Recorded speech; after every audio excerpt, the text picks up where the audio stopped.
Oh, hello, Mary here. I just want to let you know that I've actually made a 30-minute documentary called The Rise and Fall of Led Zeppelin, which is a Nebula exclusive. So head over there if you do want to see the full version ad-free.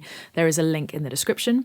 But if you just want a taste, then here is the first half. Rock gods, kings, or monsters?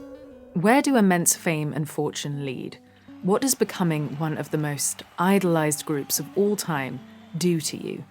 Jimmy Page, Robert Plant, John Paul Jones, John Bonham, four peerless musicians brought together by fate and a shared love of the blues. Together, they changed the face of rock and roll. You might call their music hard rock, proto-heavy metal, prog rock, or blues rock. Many call them the greatest rock and roll band of all time. Others call them a bunch of hedonistic dinosaurs. Theirs is a tale of unimaginable success and truly wild excess. It's a tale of grief, lust, power, disillusionment, rock and roll and riffs. I recently read Bob Spitz's excellent biography of the band and wanted to make a video about what I learned. It's time for the rise of Led Zeppelin.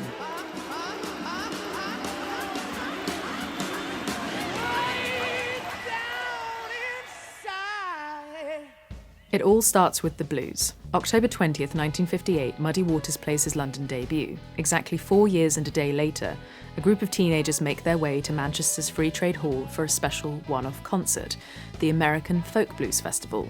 Players that night include John Lee Hooker, T-Bone Walker, Memphis Slim, and Willie Dixon. A group of young men from London make their way northwards in a van. Their names, Mick Jagger, Keith Richards, Brian Jones. They meet their friend before the concert, a promising young guitarist named James Page. As they watch on in awe, they realise that up until now, they've only been play acting at the blues. This is how it's really done. The night ends with autographs and some awkward handshakes with their heroes. And with that, British rock and roll is forever changed. Let's wind it back a couple of years. Surrey, a desirable suburb for London's commuters and home to the holy trinity of British guitarists. Eric Clapton, Jeff Beck, and Jimmy Page all spend their formative years here. Jimmy Page's first guitar was a cheap Spanish-style model that the house's previous owner had left behind, a move that Jimmy described as divine intervention. He teaches himself using Burt Whedon's Play in a Day, the same book used by George Harrison, Keith Richards, Pete Townsend, Eric Clapton, and Dave Davis. A paper round gets him a Hofner Senator, modifying it with an electric pickup and amplifying it using his parents' radiogram. He forms his first band, the James Page Skiffle Group. What are your two names? Yours is? James Page and... David Housecroft. Both from Epsom. Yeah. And you're just learning to play the guitar? Yes. Well, Mama don't allow no string bass playing in here. Oh, no, she don't. Mama don't allow no string bass playing in here. But Skiffle doesn't quite cut it. His heart is set on rock and roll to be like Jerry Lee Lewis, Buddy Holly, Eddie Cochran, and of course, the Delta Bluesmen. Stints in local bands lead him to his first session work. He can't read music, but he bluffs his way through, playing by ear. He's precise, dependable, more work comes his way. He gets his first Fender Stratocaster, his first Gretsch signature hollow body. In these studios, he learns the ropes of producing music. An older girl at Jimmy's art college, Annetta Beck, tells her brother, "You've got to meet this weird, thin guy playing a weird-shaped guitar like yours." Young Jeff gets on a bus and knocks on Jimmy's door. They become inseparable after comparing their respective record collections. Jeff's playing is unlike anyone Jimmy's ever met. They push each other to new heights. I caught up with Bob Spitz, an acclaimed biographer of Led Zeppelin and the Beatles, and former manager of Bruce Springsteen and Elton John, to find out more.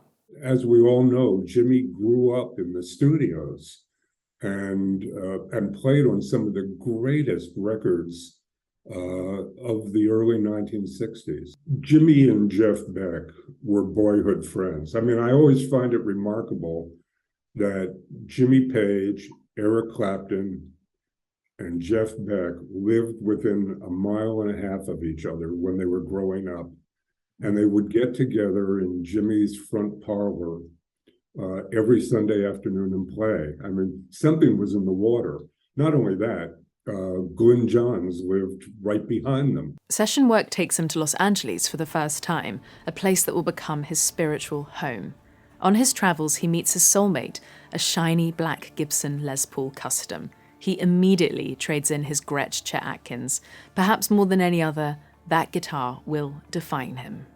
Session work becomes a drag. Jimmy decides producing's where it's at. He works with John Mayall, who brings a new friend, Eric Clapton, with him. Eric's joined a band called the Yardbirds and sticks with them for 18 months, but they're too commercial for this blues purist, so he jumps ship. The Yardbirds need a new guitarist, enter Jeff Beck, but the band's bassist, Paul Samwell Smith, quits after a particularly raucous gig, fed up of the band's bad behaviour. Who better to replace him than Jimmy? He couldn't play the bass for toffee, said Jeff. No matter, he'll switch to co-lead guitar instead.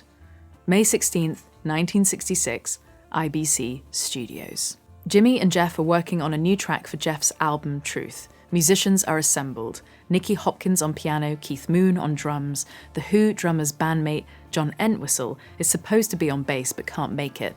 So another seasoned session player and arranger, John Paul Jones, is drafted in.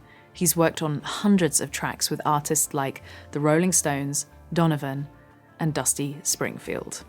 And so, Beck's Bolero is born and marks a new pinnacle in rock music. There's talk of making this arrangement permanent, maybe forming a new supergroup like Cream, but Keith Moon knows it'll never happen. Everyone's too tied up. Plus, too many egos in one room, it'll go down like a Led Zeppelin, he quips. Jimmy, amused, makes a mental note. For me, Bolero and Revolver, the Beatles' classic album, was the turning point of rock and roll. It's what turned it from rock and roll to rock music. That might have been a supergroup right there because they were all talking about putting a supergroup together, that Moon and Entwistle would leave the Who, Jimmy would leave the Yardbirds and join with Jeff, and they would be one of the most inventive bands to come out of the UK in the mid-60s. The Yardbirds, like so many bands, fall apart. But Jimmy's not done yet. When the band folded, I wanted to try something new. I just wanted to carry on rocking. I knew exactly the style I was after and the sort of musician I wanted to play with. He knew the makeup: guitar, drums, and bass, with the fourth member being the singer and using a voice as an instrument. It's time to meet the band. Enter Robert Plant and John Bonham.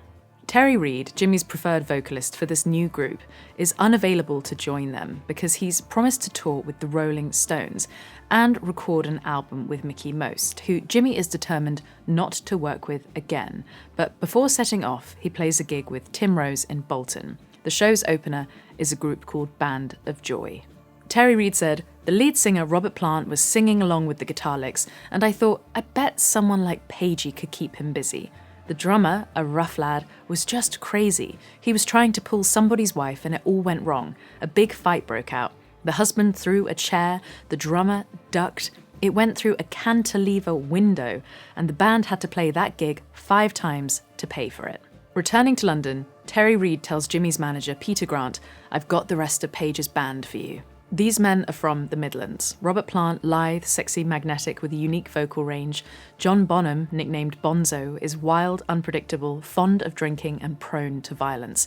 Very prone. He's been kicked out of multiple bands for hitting the drums too hard, breaching clubs' agreed noise levels. He's not sure about joining this new group because he's got some reliable gigs lined up and needs to earn a living for his family. Jimmy makes him an offer he can't refuse. £25 a gig for the UK, 50 for Europe, and let's call it 100 for the States, shall we? Bonzo's in, so's John Paul Jones. Jimmy's got himself a group. Monday, 12th of August 1968, the 4 musicians meet in a rehearsal room below a record shop, 39 Gerrard Street, in London's Chinatown. They play a song together for the first time, a cover of Train Kept A-Rolling by Johnny Burnett. Robert Plant said, "It was just an unleashing of energy, very, very, very exciting and very challenging.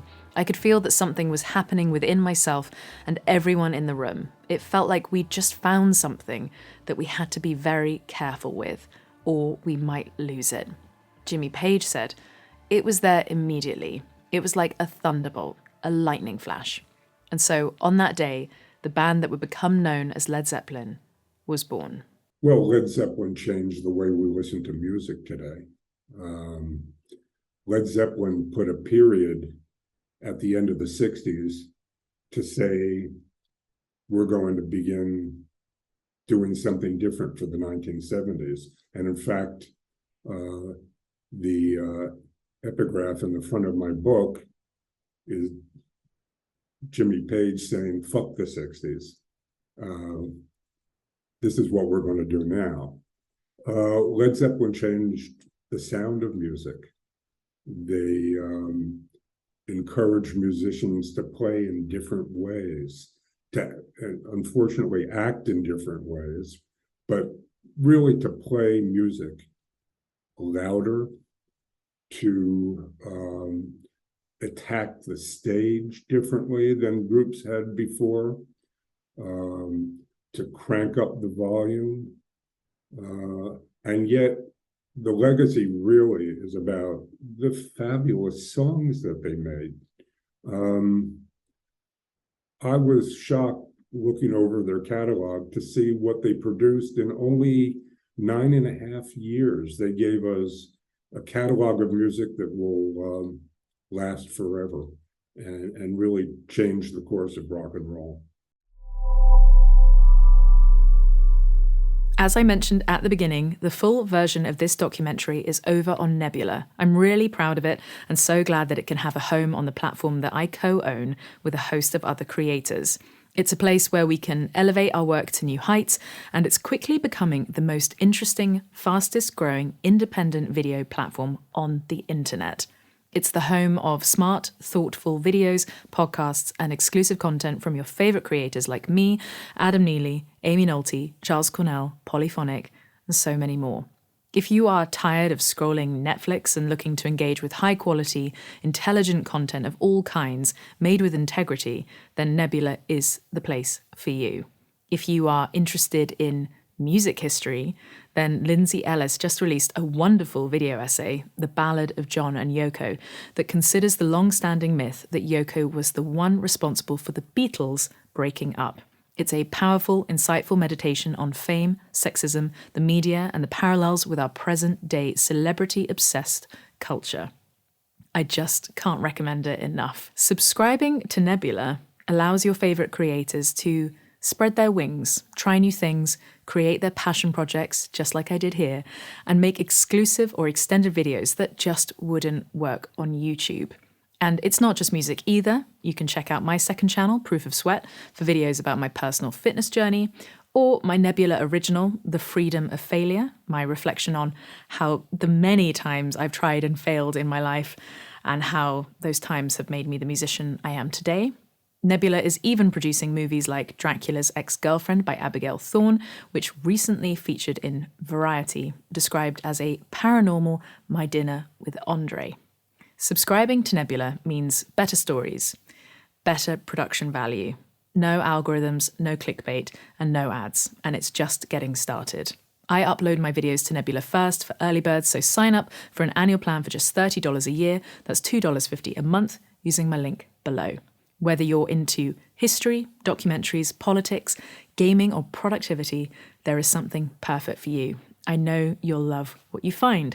So go check out Nebula at nebula.tv/Mary Spender for 40% off your annual subscription and dive in and explore all the incredible exclusive content on there. But as always, I will be seeing you here again very, very soon.